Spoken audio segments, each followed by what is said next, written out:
समुद्र तट की सैर। सुनो, 8 बज गए हैं। अब तो खड़े हो जाओ, आज ऑफिस नहीं जाना है क्या?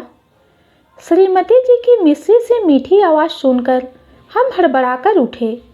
सामने देखा तो श्रीमती जी चाय के 2 प्याले हाथ में लिए खड़ी थी और आंखों से प्रेम बरसा कर रही थी। लबों पर हल्की मुस्कान हमें हलाल किए जा रही थी।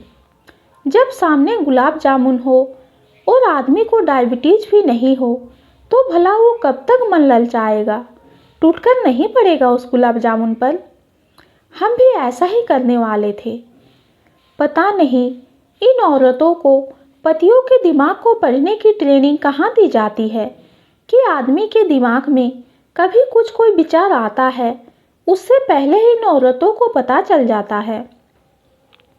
काश कि ये ट्रेनिंग सेंटर पतियों के लिए भी होता तो हम भी कुछ हाल दिल उनका भी पता कर लेते। मगर इनकी तो फितरत ही ऐसी है कि इनके दिल में क्या है ये बात भगवान भी नहीं जान सकते। इंसानों की तो बात ही क्या है। श्रीमती जी को पता है कि हम गुलाब जामुन के साथ किस तरह से पेश आते हैं, इसलिए वे इन परिस्थिति से निपटने के लिए पहले से ही तैयार रहती हैं। शादी के अगले दिन वाली रात को हम दोनों में कुछ संधियाँ हुई, कुछ समझौते हुए, कुछ नियम बने और कुछ शर्तें निर्धारित हुई। उन नियमों के अनुसार हम दोनों के बीच में भारत पाकिस्तान की विभाजन रेखा रेड क्लिप्स के रूप में वो एक तकिया हम दोनों के बीच में रख देती हैं।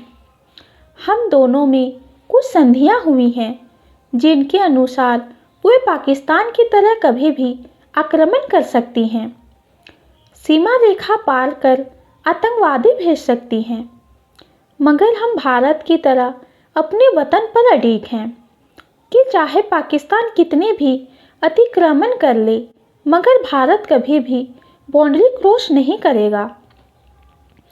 अभी कुछ वर्षों से भारत ने इस नीति को तिलांजलि दे दी है तो हमने भी पासा पलट दिया है।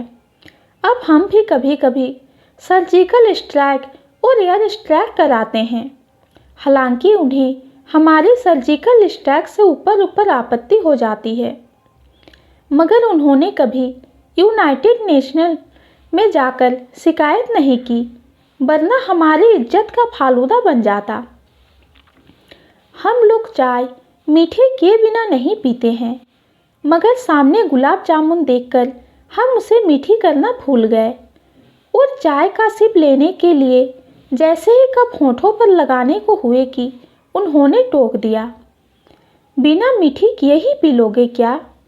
तब जाकर पता लगा कि हम कितनी बड़ी गलती करने जा रहे थे। हमने अपना कप उनकी ओर बढ़ा दिया, उन्होंने उसे मीठी कर अपना कप हमारी ओर बढ़ाया।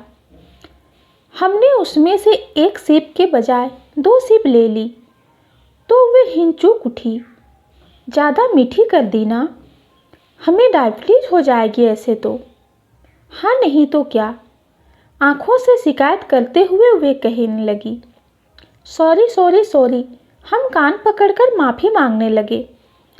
सॉरी से काम नहीं चलेगा मिस्टर, जुर्माना भरना पड़ेगा। निगाहों से कोड़े बरसाते हुए वे बोली, जो हुक्म मेरे आका। सरेंडर करने में ही भलाई समझ थी हमने। वैसे भी हमारे पिताजी ने यह फंडा शादी वाले दिन ही दे दिया था कि बीवी के आगे ज़्यादा होशियारी मत दिखाना वरना मारे जाओगे, और हाँ, तुरंत सरेंडर कर देना। तकरार बढ़ाने में कोई फ़ायदा नहीं है, तकरार बढ़ेगी तो सावन का महीना भी जेठ जैसा लगने लगेगा। तो हमने वो दिन से लेकर आज तक कभी तकरार नहीं की। जुर्माना ये है कि एक ट्रिप बनाओ और गोवा चलो। समुद्र तट पर कभी गए नहीं हैं, चलो वहाँ चलते हैं।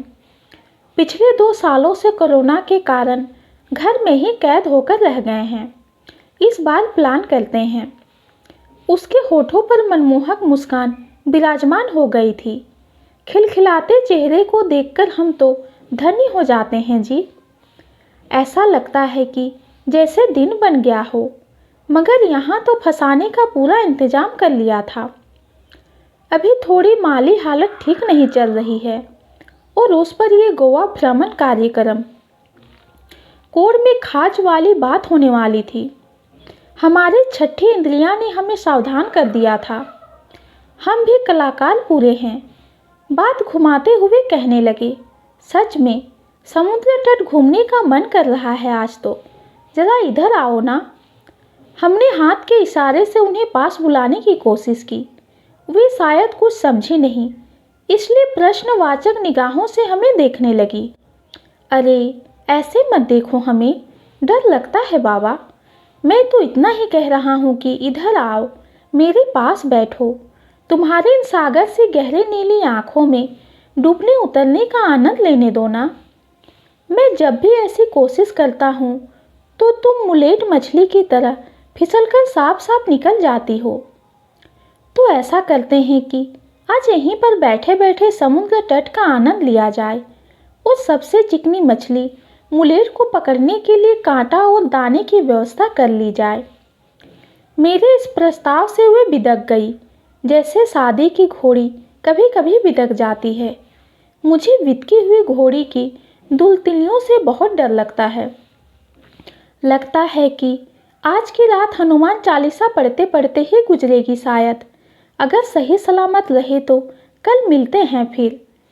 ये छोटी सी कहानी आपको कैसी लगी कमेंट में ज़रूर बताइए। कहानी पसंद आती है तो चैनल को लाइक और सब्सक्राइब कीजिए। कहानी सुनने के लिए आपका बहुत बहुत धन्यवाद।